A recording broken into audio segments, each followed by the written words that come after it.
seemed every year this time he tended toward a bout of philosophical musings. He chewed on his bottom lip for a while and debated going fishing. He really should head out again, but until he had dealt with the disaster on two legs next to him, his hunting would have to wait. Quiet. Nothing disturbed the air but the light creak of the rockers against the wooden deckboards and the wind playing with the pines. He was used to silence. Didn't mean he loved it, but it fit the setting. Nearly an hour later, he woke from a catnap, an extra loud gurgle echoing from the wolf at his side. Hello, the house. There was another thing that was clockwork reliable this time of year. Chase rose smoothly to his feet and stepped to the railing, leaning his flannel-clad elbows on the sturdy log crossbar as he stared across the meadow at the old-timer approaching on an even older horse. A rattle carried across the distance, the beast's easy gait jostling the miner's gold pans and his solid tin coffee pot together like leaves on a wind-blown tree. Chase waited until his company drew closer before he spoke. He wasn't sure how well Delton's hearing had held up over the past year, and there was no need to rub in the fact the man was getting older. Heck, they were all getting older. New saddle, Chase noted. Delton nodded. Wilson quit. Passed it on to me. Silence returned as Delton pulled his horse up and laid the reins over the mare's neck. She was already tugging lazily at the long grass as he slid off her back, hitting the ground without a lot of give in his knees. Chase hid his wince. Delton untied a sachet from the saddlebags and tossed it over his shoulder, pausing to pat his horse's withers before approaching the wide porch staircase. He was at the top of the stoop before his gaze fell on the shiny striped man propped up like a freaky Christmas tree. Delton didn't stop, just shook his head a little and made for the door.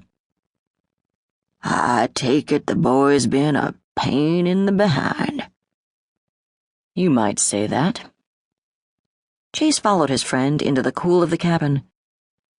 The old cougar's low cussing nicely echoed his own thoughts as he glanced at the damage inside his usually pristine home.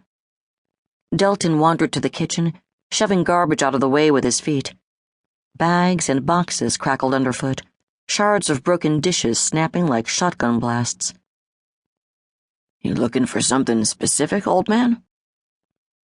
His friend dragged the broom from behind the fridge and hoisted it for a moment. Didn't think you'd mind if I did a little work. It was so like Delton, so like all the men that Chase cared for. Shit happened. You moved on.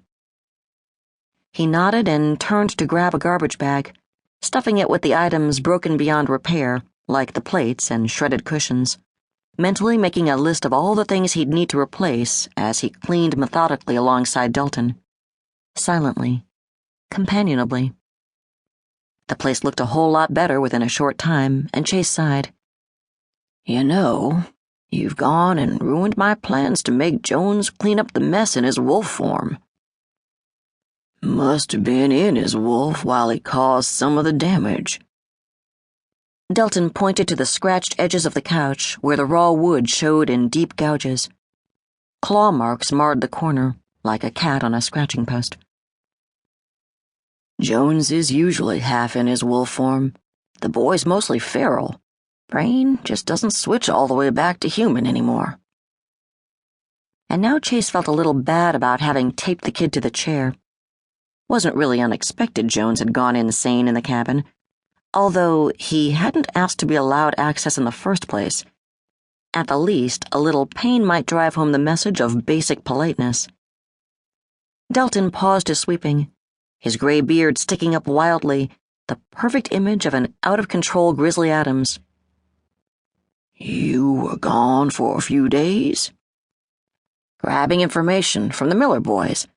I plan on heading north soon to track down everyone else who hasn't been in contact during the past couple months. If I can find folks quick enough, I could be in Whitehorse by the 3rd and home by the 8th. 5 days in civilization.